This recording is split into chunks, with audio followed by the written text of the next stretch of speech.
सगळे बोलतात की गाडीमध्ये इन्व्हेस्टमेंट करणं म्हणजे ना वेस्ट ऑफ मनी आहे.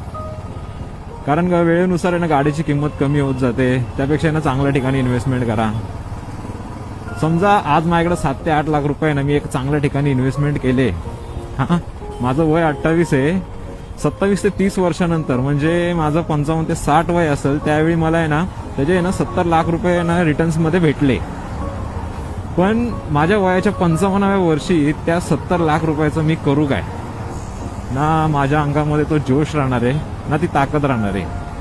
लाईफ एन्जॉय करण्याचा ना जो गोल्डन टाइम आहे ना तो माझ्या लाईफमधनं ना ऑलरेडी निघून गेला असणार आहे. मित्रांनो, तुम्ही तुमच्या ना भविष्यासाठी आहे ना चांगली अशी इन्व्हेस्टमेंट करा. पण त्या इन्व्हेस्टमेंटमुळे ना तुम्ही तुमचं आहे ना प्रेझेंट आहे ना कॉम्प्रोमाइज नका करू. कारण काही आठवणींची किंमत आहे ना त्या 70 लाख रुपयांपेक्षा पण जास्त असते. काय वाटतं मित्रांनो, पैसा महत्वाचा आहे की लाईफ